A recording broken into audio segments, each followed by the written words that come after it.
Taeho walked into the council chambers like he did every morning for the past 12 years. The massive hall stretched before him, filled with hundreds of seats for delegates from across the galaxy. Each species had their own section with special equipment for their needs. The Vakari needed extra heat lamps. The Talani required water tanks. The humans just needed regular chairs. But something was wrong. Taeho stopped walking and stared at the human section. Every single seat sat empty. Not one human delegate was present. In 12 years of working as an ambassador, he had never seen the human section completely vacant. Strange, he said to himself, checking his wrist device for the time. The session would start in 30 minutes. Maybe the humans were running late, but humans were never late. They were always the first ones here, already reading their papers and drinking that bitter liquid they called coffee. So Min rushed past him, her research materials scattered in her arms. She was the council's top scientist who studied different alien species. Her blue skin marked her as Kalari, but she had spent most of her career working closely with humans. "So Min," Taeho called out, "have you seen any humans this morning?" She stopped and turned around, her large eyes blinking rapidly. "No, I have not. I went to the human research wing earlier to discuss today's proposals. The entire section was empty. No guards, no staff, no researchers, nothing." A cold feeling crept up Taeho's spine. Empty? But there are always humans there. They work around the clock. "I know," So-Min said, her voice tight with worry. "I checked the computer systems. All their files are still there. Their equipment is still running, but no people." More delegates began entering the chambers, and Taeho noticed other species looking toward the human section with confusion. The Vakari delegation whispered among themselves, their scaled heads turning toward the empty seats. The Talani military officers stood in small groups, pointing at where the human fleet commanders should be sitting. Hyun Woo, the council chairman, entered through the main doors. His tall, thin frame moved with purpose as he approached the central podium. He was Altari, a species known for their calm leadership and logical thinking. But today, his usual composed expression showed clear concern. "Attention all delegates," Hyun Woo announced, his voice carrying across the chamber through the translation systems. "We have received troubling reports from across council space. It appears that human representatives have failed to report for duty at multiple locations." The chamber erupted in confused chatter. Delegates from dozens of species began talking at once, their various languages creating a chaotic mix of sounds until the translation systems sorted everything out. Taeho raised his hand. "Chairman Hyun Woo, what exactly are you saying? Are the humans sick? Did something happen to their ships?" "We are still gathering information," Hyun Woo replied, "but initial reports suggest something far more unusual.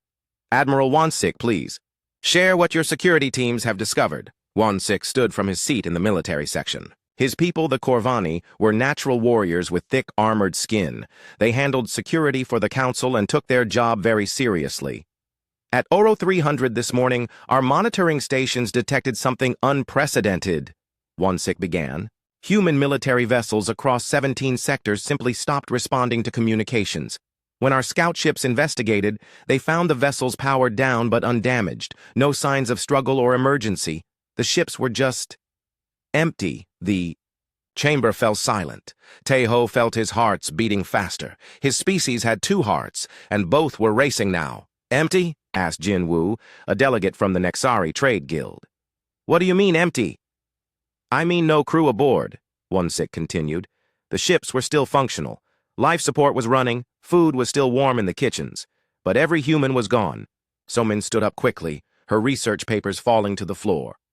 "That cannot be right. Humans do not just disappear. They are too organized, too careful. They always leave messages or warnings when they go somewhere. That is what makes this so disturbing," Hyun-Woo said. "We have contacted human colonies across 32 systems.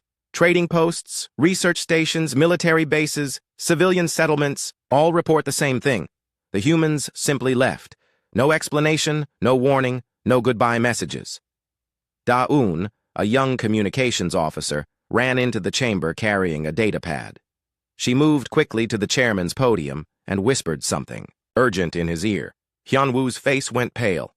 "What is it?" Taeho asked, though he was not sure he wanted to know the answer. Hyunwoo looked down at the data pad, then back at the assembled delegates. We have just received confirmation from our furthest monitoring stations. The human exodus was not random. According to our records, every human facility, ship, and colony went silent within a 6-hour window. 6 hours? Yoonji gasped. She was the Minister of Colonial Affairs and knew better than anyone how spread out human settlements were. But that is impossible. It takes weeks for messages to travel between the furthest human colonies. How could they coordinate something like this? We do not know, Hyunwoo admitted. But there is more. Before their final communication blackout, every human facility transmitted the same message on all frequencies. The chairman activated the chamber's audio system. A human voice filled the room, speaking in the calm, measured tone that was typical of their species. But the words sent chills through every delegate present. The experiment concludes. Judgment approaches. The message repeated 3 times, then cut to silence. Tae-ho stared at the empty human seats. In 12 years of working with humans, he had never heard them speak of experiments or judgment. They were traders, scientists, explorers, and diplomats. They helped build the council and worked for peace between species. What experiment? What judgment? This makes no sense, So-min said, speaking what everyone was thinking. Humans have been part of the council for over 200 years. They have colonies on thousands of worlds. They have families, businesses, entire lives built here. You do not just abandon everything in 6 hours. Young Ho, a military strategist, stood to address the chamber. Perhaps they were forced to leave. Maybe some enemy threatened them. Some species we have not discovered yet. No. Wonsik shook his head. Our investigations show no signs of force. No damaged equipment, no distress signals, no evidence of struggle. The humans left willingly and deliberately. But where did they go? Asked Min-ho from the diplomatic section. You cannot hide millions of humans and thousands of ships. Space is big, but not that big. We are tracking their last known positions, Wonsik replied.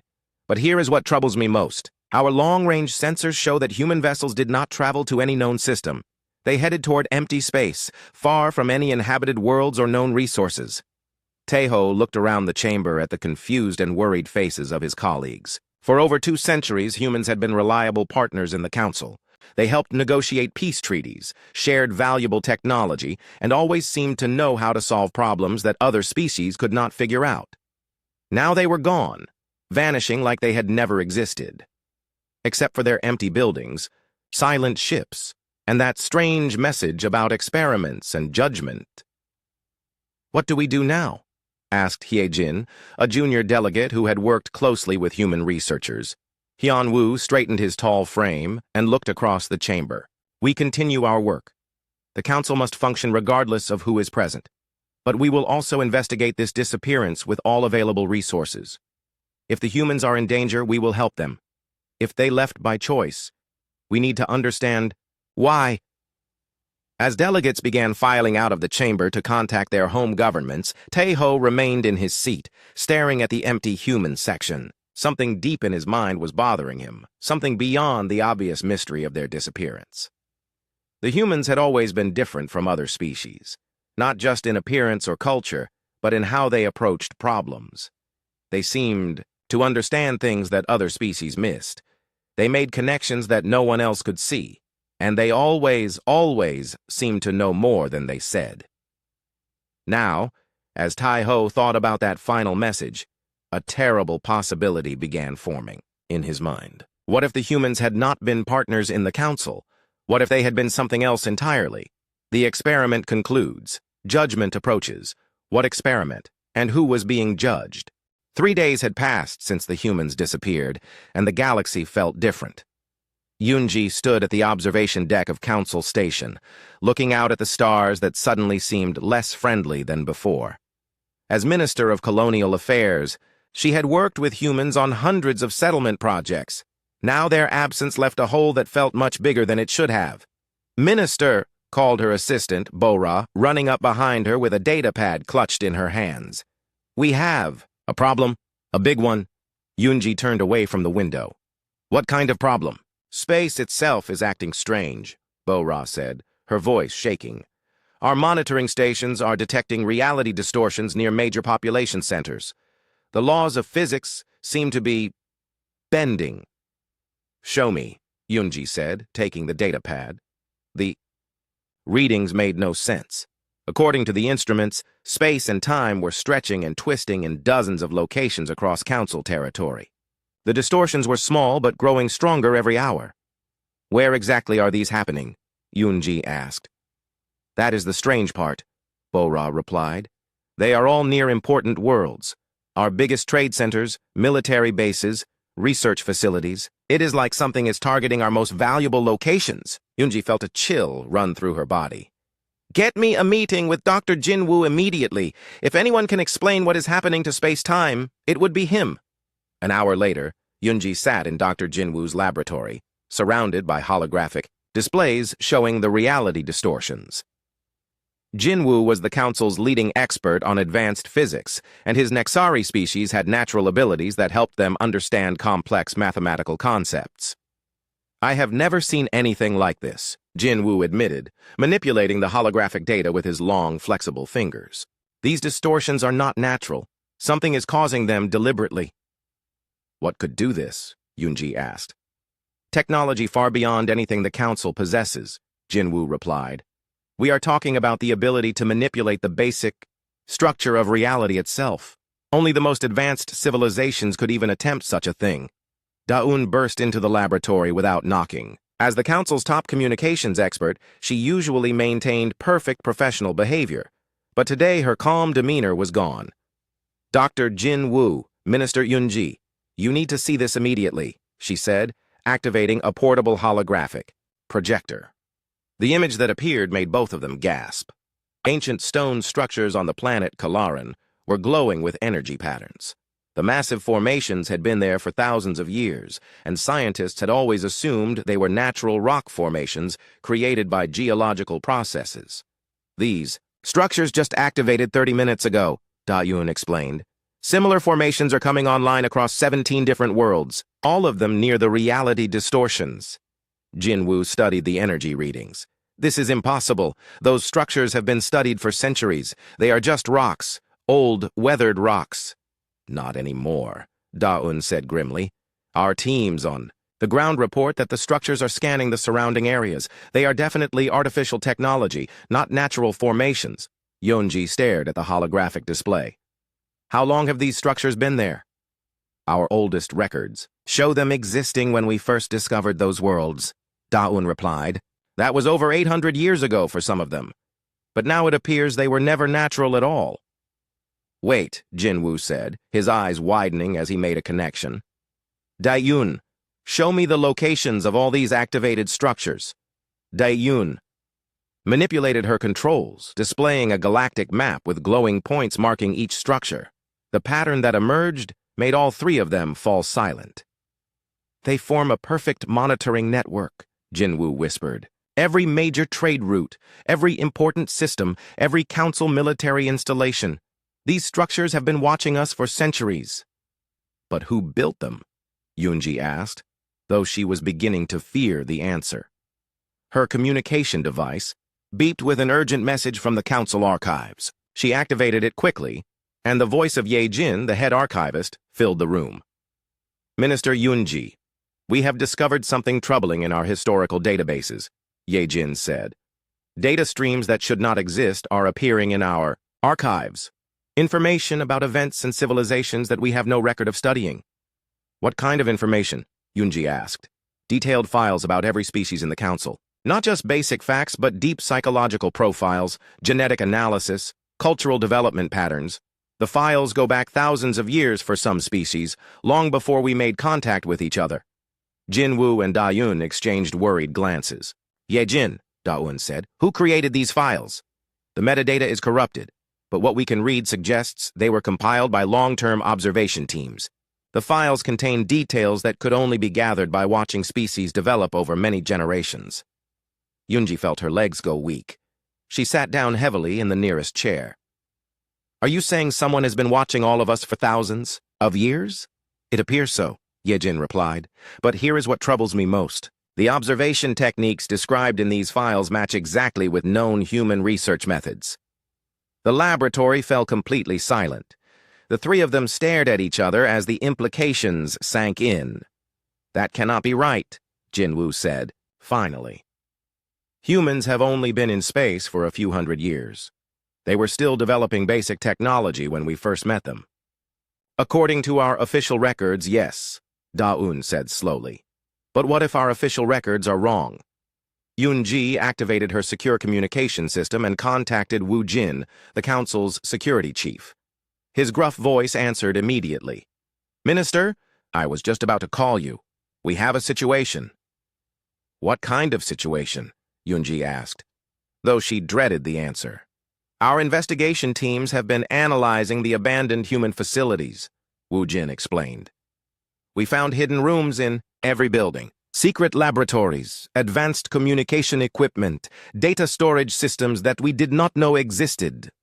"What was in the data storage?" Da-un asked. "Files on every council species, detailed reports about our military capabilities, economic, systems, political structures, even our psychological weaknesses. The humans have been collecting information about all of us for decades." Jinwoo shook his head. "But why? Humans were our partners, our friends. Why would they spy on us?" "I do not think it was spying in the way we understand it," Woo Jin replied. "The files read more like caretaker reports, as if the humans were monitoring our development and progress." "Caretakers?" Yoon-ji repeated. "What do you mean?" "Think about it," Woo Jin said. "How many times have humans appeared at exactly the right moment to help solve our problems? How many conflicts have they helped us resolve? How many technological breakthroughs have they shared just when we needed them most?" The truth hit Yoon-ji like a physical blow. She remembered dozens of situations where human assistance had saved the day. When the Vakari and Talani almost went to war over mining rights, human diplomats had found a solution that satisfied both species. When a plague threatened the Corvani homeworld, human medical teams had arrived with a cure they claimed to have developed in record time. When the council faced economic collapse, human traders had introduced new trade routes that stabilized the entire galactic economy. "You are suggesting the humans have been managing us," Da-un said quietly. "Like we are children who need guidance." I'm suggesting the humans have been helping us grow and develop in ways we never realized," Woo Jin replied. "But now they are gone, and we are about to find out if we can survive without their guidance." As if summoned by his words, alarms began blaring throughout the station. Red lights flashed as the emergency communication system activated. "All personnel, this is Admiral Won-sik," the voice announced. "We have multiple crisis situations developing across council space. The Vakari and Talani fleets are mobilizing against each other. Trade disputes are escalating into armed conflicts. Several colony worlds are reporting system failures that their local teams cannot fix." Yoon-ji, Jinwoo, and Da-un stared at each other in horror. Without human mediators, old conflicts were resurging. Without human technical assistance, critical systems were failing. Without human guidance, the carefully maintained peace of the council was falling apart. "How long do you think we have?" Jinwoo asked quietly. "Before what?" Da-un replied. "Before we prove that we were not ready to be left alone." Outside the laboratory windows, the reality distortions grew stronger, and ancient structures continued their mysterious scanning. Somewhere in the galaxy, humanity was watching and waiting. The experiment was concluding, and judgment was approaching. But for the first time in their long association with humans, the other species of the Council were beginning to understand what was really being judged. The reality distortions had grown stronger overnight, and now they were doing something that made Ye Jin question everything she thought she knew about the universe. The head archivist stood in the Council's main data center, watching as holographic records materialized out of thin air. "This should not be possible," she whispered to her assistant, In Young. "Data cannot just appear from nothing." But it was happening. Ancient records were forming in the air around them, displaying information in languages that predated known civilization. The translation computers worked frantically to decode the messages, and what they revealed sent chills through everyone. "Who read them?" "Ye Jin," In Young called out, her voice tight with fear. "You need to see this record. It is from a species called the Threnodi. According to the timestamp, this message is over 12,000 years old." Yejin activated the display and began reading. The message was a testimony, a final record left by a dying civilization. "We leave this record for those who come after," the translation read. "Our world dies, but we die knowing we were not alone. The gardeners came to us when we were young and savage. They taught us to think beyond war, to reach for the stars, to care for others as we care for ourselves. We grew strong under their guidance, and when our sun began to fail, they helped us find new homes among distant stars." "The gardeners?" In-Young asked. "Who are they talking about?" Yejin continued reading. "They walked among us for thousands of years, but we rarely saw their true forms. They appeared as our own people, learning our languages, understanding our needs. Only at the end did they reveal themselves. Tall beings with pale skin and small eyes, creatures of incredible patience and wisdom. They called themselves humans." The datapad slipped from Yejin's hands and clattered to the floor. "That cannot be right," In-Young said. "Humans have only been in space for a few hundred years." More records materialized around them. Testimonies from dozens of extinct civilizations, all telling similar stories. The Corvani archives spoke of sky teachers who helped them develop their military honor codes. The Vakari histories mentioned heat bringers who showed them how to harness geothermal energy. The Talani records described water guides who taught them sustainable ocean farming. Every description matched humans. Yejin's communication device buzzed with an urgent call from General Suho, the Council's military strategist. His voice carried a tone she had never heard from him before. Genuine fear. "Yejin, I need you to access our geological surveys of all Council member homeworlds. Look for evidence of environmental intervention during critical evolutionary periods." "What kind of intervention?" Yejin asked, though she suspected she already knew. "The kind that prevents mass extinction events," Suho replied grimly. "My team has been analyzing the climate data from our homeworlds. Every single Council species should have gone extinct at least once during their development. Asteroid impacts, volcanic eruptions, climate changes, disease outbreaks. But in every case, something prevented the catastrophe." Yejin's fingers flew over her controls, accessing geological surveys from 43 different worlds. The pattern that emerged was impossible to ignore. "I see it," she whispered. Asteroid impacts that were deflected by unknown forces. Volcanic eruptions that were controlled by artificial systems. Climate changes that were reversed by atmospheric manipulation. Someone was protecting our worlds during our most vulnerable periods. "Now look at the timelines," Suho said. "Compare the dates of these interventions with the earliest evidence of human presence in our galaxy." Yejin ran the comparison and felt her heart stop beating. The interventions began over 50,000 years ago. Humans had been in the galaxy far longer than anyone imagined. "They have been here since before we even existed as spacefaring species," she said in amazement. "It gets worse," Suho replied. "Or better, depending on how you look at it. We have discovered human structures on uninhabited worlds that are older than our oldest civilizations. Not colonies or outposts, but monitoring stations and research facilities. They have been watching us since we were primitive animals." Ambassador Minho entered the data center, his face pale with shock. He had been the Council's primary human liaison for over 20 years, and he looked like a man whose entire world had been turned upside down. "Yejin, I need to know everything you have found about human presence in our galaxy," he said without preamble. "Why? What have you discovered?" she asked. Minho activated a portable hologram projector. The image showed a massive structure hidden beneath the ice on an uninhabited moon in the Nexari system. "Our deep scanning equipment found this buried under 2 kilometers of ice," Minho explained.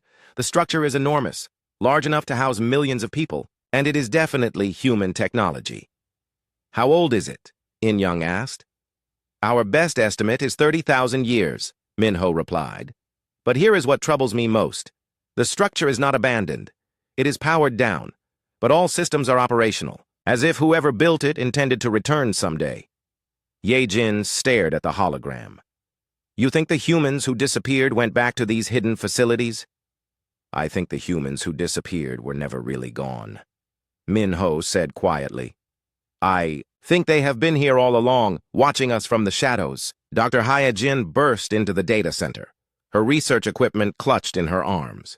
As the Council's leading expert on xenopsychology, she studied how different species thought and behaved.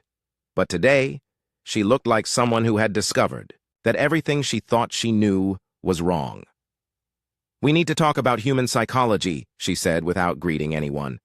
"I have been reviewing every interaction I have had with humans over the past 15 years, their behavior patterns, their decision-making processes, their emotional responses." "What did you find?" Yejin asked. "Humans never made mistakes in their dealings with other species," Hyojin replied. "Never. In 15 years of studying them, I never saw a human diplomat say the wrong thing, or a human trader make a bad deal, or a human scientist reach an incorrect conclusion about alien behavior. Maybe they are just very intelligent," In Young suggested. "No species is that perfect," Yejin shook her head. "Unless they were not making decisions based on instinct or emotion. Unless every human interaction was carefully planned and executed, according to some larger strategy."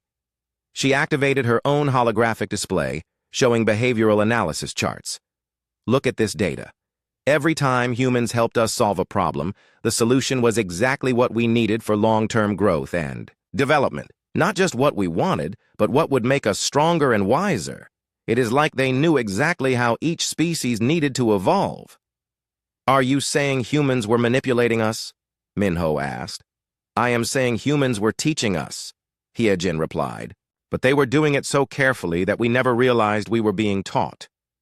Every crisis we faced, every decision we made, every step forward we took, they guided all of it without us knowing." Yejin looked around at her colleagues and saw the same realization dawning on all their faces. Humans had not been partners in the Council. They had been teachers, guardians, parents watching over their growing children. "How many other species are there like us?" she asked quietly. "How many young civilizations are the humans watching and guiding right now?" "According to these records," In Young said, scrolling through the materialized data, "hundreds, maybe thousands. The humans seem to have divided the galaxy into sectors, with different teams responsible for different groups of developing species." "Then, why did they leave us?" Minho asked. "If we are just one of many civilizations they are guiding, why abandon us now?" Before anyone could answer, alarms began sounding throughout the station. The voice of Chairman Hyon Wu echoed through the communication system. "All senior staff report to the main conference room immediately. We have received another message from the humans." The group rushed through the corridors to the conference room, where delegates from across the council were gathering. The main display showed a simple text message that had been broadcast on all frequencies just minutes earlier. "Children of the galaxy," the message read. "Your guardians have watched over you for 50,000 years. We have protected you from extinction, guided your development, and prepared you for the tests that all intelligent species must face.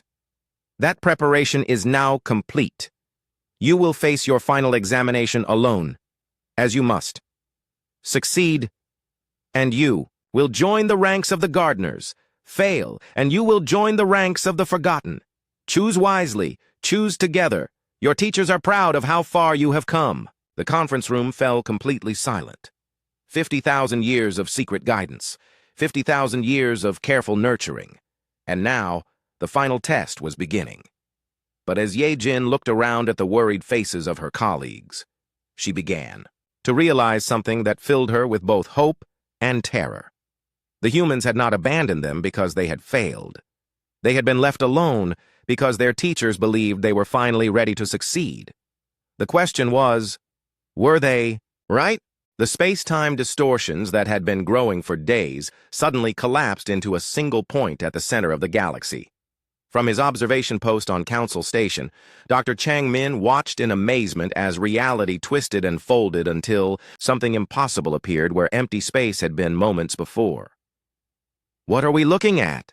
asked Captain Su Jin, who had arrived to coordinate the Council's response to whatever was happening. Chang Min adjusted his instruments, trying to make sense of the readings. "It appears to be a structure of some kind, but it is massive beyond anything we have ever seen. The energy signatures suggest it has been there for a very long time, hidden somehow." "How long?" Su Jin asked. "Based on the quantum decay patterns, I would estimate it has existed for at least 1,000,000 years, Changmin replied. But that is impossible. No civilization we know of could build something like this. The structure was unlike anything in council records. It stretched across thousands of kilometers, with geometric patterns that seemed to shift and change as they watched. Energy flowed through its crystalline walls in patterns that reminded Changmin of neural networks, as if the entire construct was alive and thinking. "Sir," called Young-ho from the communications station, "we are receiving a transmission from the structure.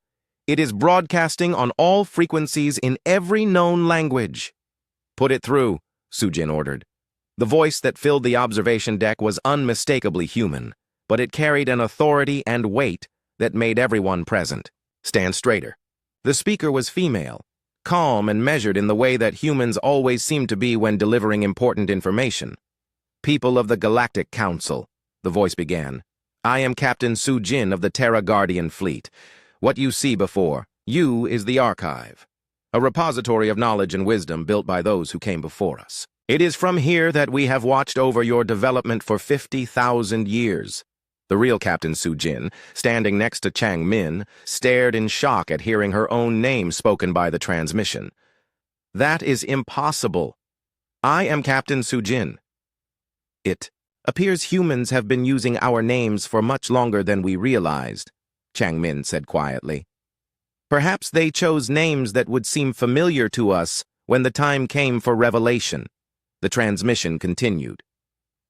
"You know us as humans, but we are something more. We are the inheritors of a sacred trust, passed down from a species so ancient that their name has been forgotten by time itself. They were the first to achieve true wisdom in this galaxy, and before they ascended to higher dimensions of existence, they tasked us with continuing their work." Admiral Wansik entered the observation deck, his expression grim. "The entire Council fleet is reporting the same transmission. Every ship, every station, every communications device in Council space is receiving this message. That work," the transmission continued, "was to nurture young species until they reached the point where they could stand on their own. We have done this not just for you, but for countless civilizations across millions of years. Some have succeeded and joined us as gardeners. Others have failed and are remembered only in our archives." Changmin felt his mouth go dry. "They are saying that this has happened before. Many times. The test you now face is not one of military might or technological advancement," the human voice explained. "It is a test of wisdom, cooperation, and moral growth. Can you work together when faced with a crisis that threatens all life in the galaxy? Can you put aside old grudges and differences to protect those who cannot protect themselves? Can you choose the welfare of others over your own immediate interests?" Vice Admiral Young-ho, who had been silent until now, stepped forward. "What kind of crisis are they talking about?"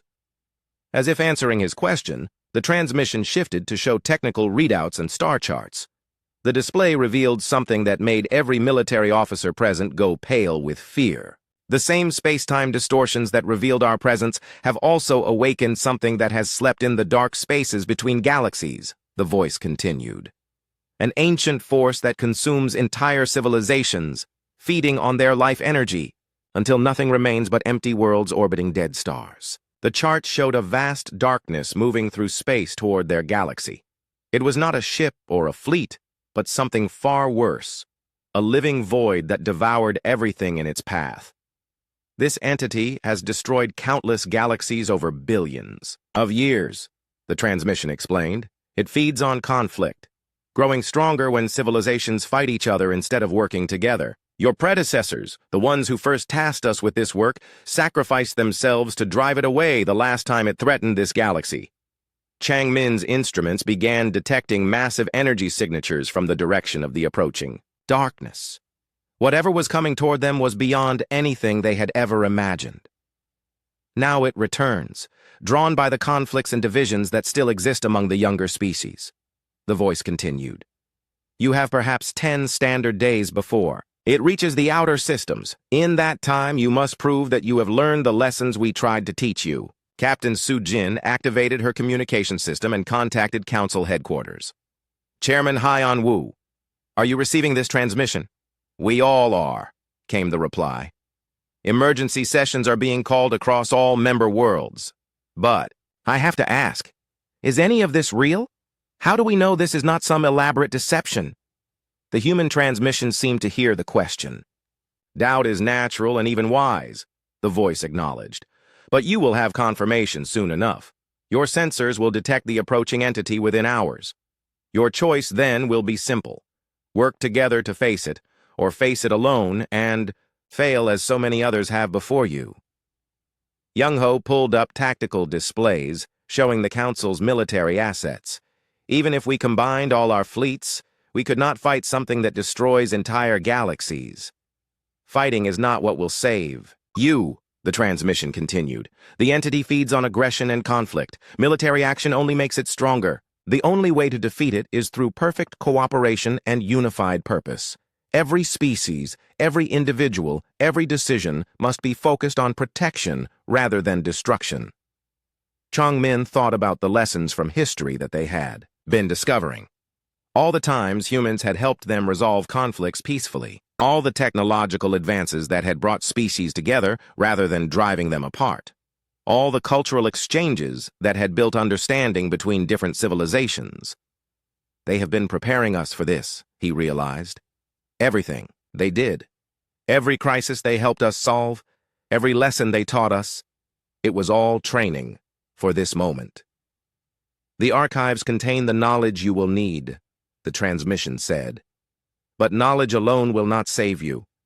You must choose to use it wisely. You must choose to trust each other completely. You must choose to act as one unified civilization rather than dozens of separate species. The transmission paused, and when it resumed, the voice carried a note of emotion that made it clear that despite their vast wisdom and power, the humans genuinely cared about the outcome. We cannot help you directly. The test must be faced alone, or it is not truly a test. But know that we believe in you. We have watched you grow from savage primitives into wise and compassionate beings. We have seen you overcome hatred with understanding, fear with cooperation, and ignorance with knowledge. Changmin looked around at his colleagues and saw the same realization on all their faces. The humans had not abandoned them. They had graduated them. This was not punishment but recognition that they were finally ready for the greatest responsibility in the galaxy. If you succeed, the transmission concluded, you will join us as gardeners, helping to nurture the next generation of young species. If you fail, you will be remembered with love and honor in our archives. Either way, we are proud of how far you have come. The transmission ended, leaving the observation deck in complete silence. Outside the viewports, the massive archive structure pulsed with gentle light, waiting to share its knowledge with those wise enough to use it properly.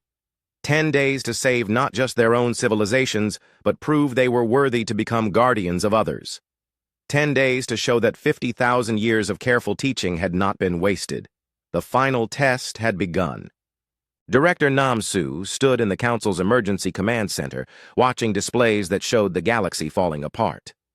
3 days had passed since the human transmission, and without their hidden guidance, old conflicts were erupting faster than anyone could contain them. Report, he ordered his staff. The Vakari have blockaded 3 Talani trade routes, announced Lieutenant Do-hyun from the intelligence station. The Talani responded by cutting off mineral supplies to Vakari Industrial Worlds. Both fleets are mobilizing for what looks like full-scale war. The Corvani Military Council is demanding immediate action against what they call treacherous allies, added Commander Hana from the diplomatic section. Several member species are withdrawing from mutual defense treaties. Namsu rubbed his tired eyes. The approaching galactic threat was still 7 days away, but the Council was already tearing itself apart. What about the scientific cooperation programs? Collapsing, reported Dr. Tae Min from the Research Coordination Desk. The joint research projects that took years to establish are being abandoned as species recall their scientists to work on separate defense initiatives. It was exactly what the humans had warned them about. The approaching entity fed on conflict and division, and the Council was providing it with a feast before it even arrived. Sir, called Senator Bora from the communications station. We have an incoming message from the Nexari Trade Confederation. They are formally requesting permission to evacuate their core worlds. Namsu felt his heart sink. If the Nexari abandoned their worlds, their advanced manufacturing capabilities would be lost. The entire council economy would collapse within weeks. Denied, he said firmly. Evacuation is not an option. We face this threat together or not, at all. With respect, Director, Bo-Ra replied, we do not have the authority to deny their request. Without the humans to mediate, each species is free to make their own decisions. That was the problem. For 50,000 years, humans had provided the invisible structure that held the council together. They had been the ones who convinced species to stay and fight instead of running. They had been the ones who found solutions that benefited everyone instead of just the strongest. Now they were gone, and the carefully maintained unity of the galaxy was crumbling. Sir, Do-Hyun called out urgently.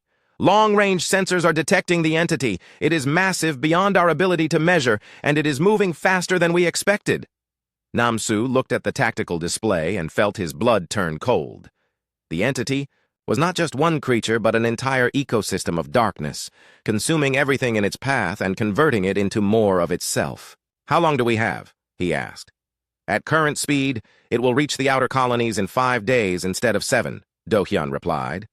The command center erupted in chaos as staff members began updating evacuation plans and defense strategies. But Namsu knew that conventional military responses would only make things worse. The humans had been clear about that. Attention, he announced, his voice cutting through the noise. All defensive preparations are suspended. We will not fight this entity with weapons. Sir? Hana asked in confusion. Then how do we stop it? We do what the humans spent 50,000 years teaching us to do, Namsu replied. We work together. Over. The next few hours, Namsu implemented something that had never been attempted in galactic history: complete resource and information sharing between all council species. Every defensive technology, every scientific discovery, every strategic plan was to be shared with everyone immediately. The response was not encouraging. The Vakari military refuses to share their shield technology, reported Bo-Ra. They say it gives them strategic advantages they cannot afford to lose. The Talani Research Guild is protecting their scientific data, added Tae-min. They claim other species will steal their discoveries and take credit. Half the council members are demanding guarantees that their contributions will be acknowledged and rewarded after the crisis passes, Hana said with frustration. Namsu wanted to scream.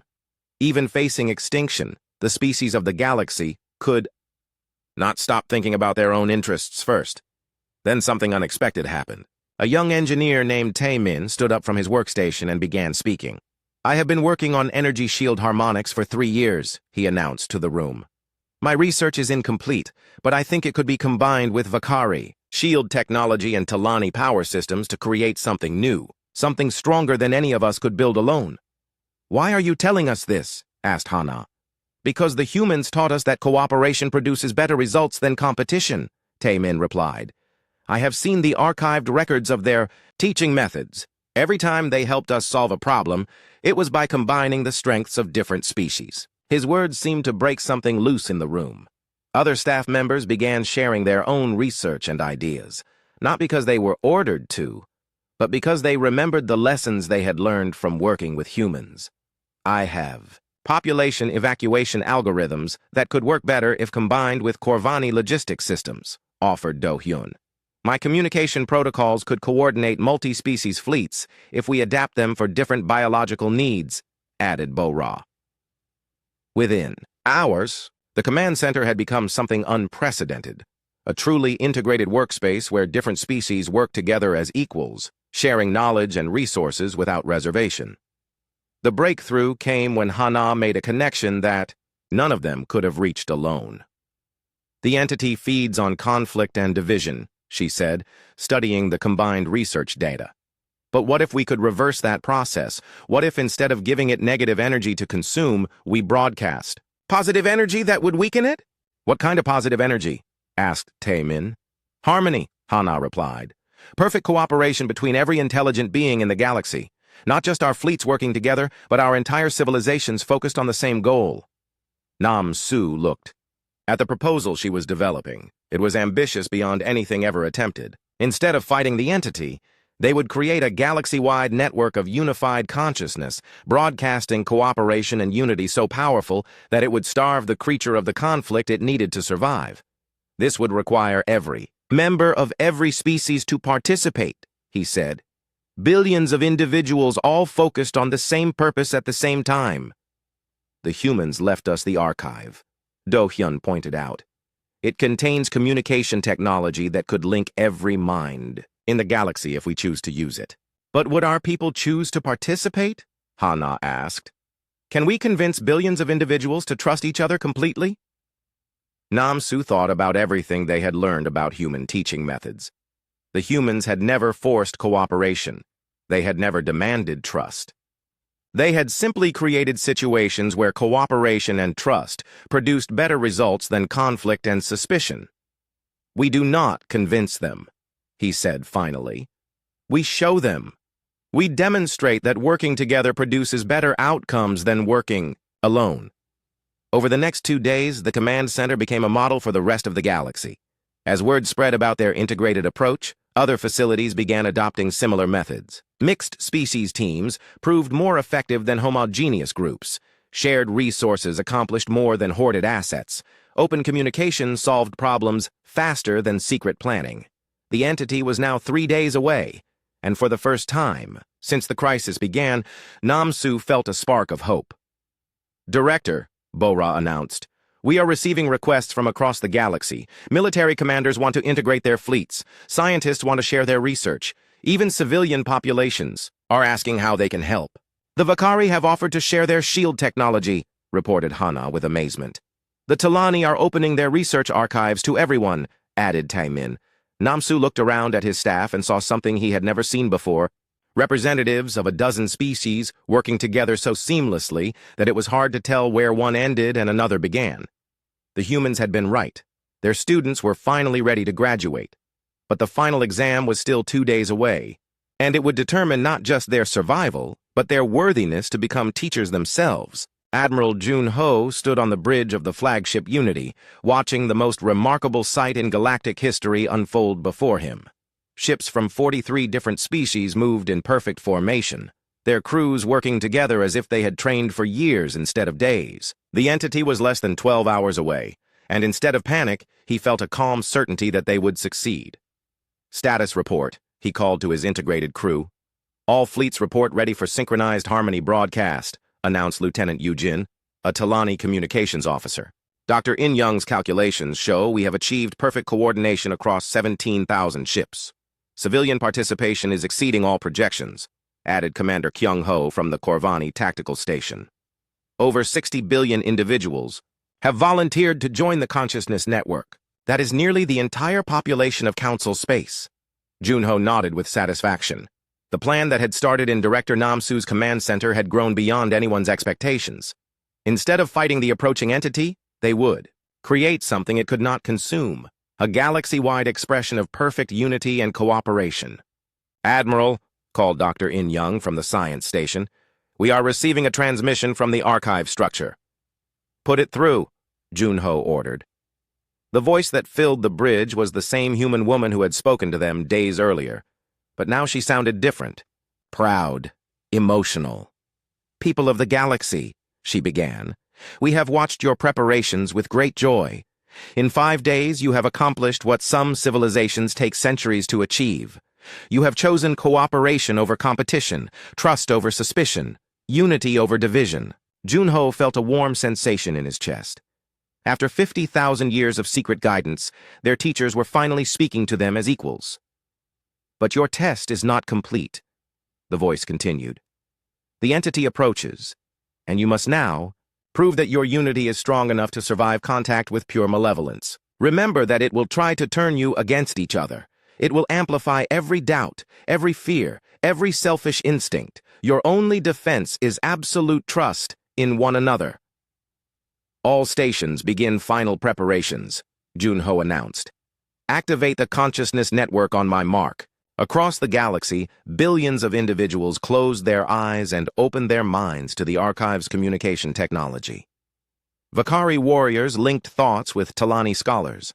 Korvani soldiers shared consciousness with Nexari traders.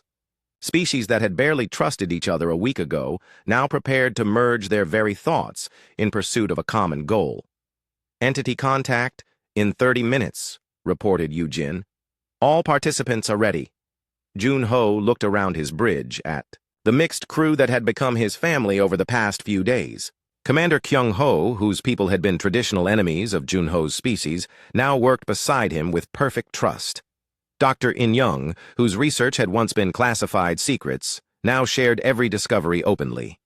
Lieutenant Yujin, whose communications protocols had been jealously guarded trade secrets, now coordinated with former competitors as if they were lifelong partners. Whatever happens, Jun-Ho announced to his crew, remember that we face this together.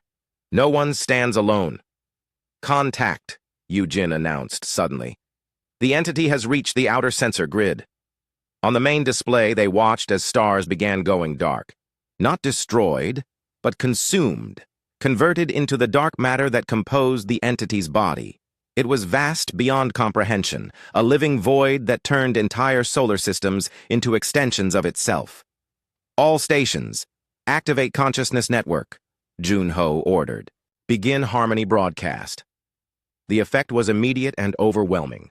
Across 17,000 ships, millions of crew members linked their thoughts into a single unified purpose. The feeling of connection spread outward, reaching the billions of civilians who had volunteered to participate. For the first time in galactic history, every intelligent being in Council space shared the same thought, the same goal, the same absolute determination to protect each other.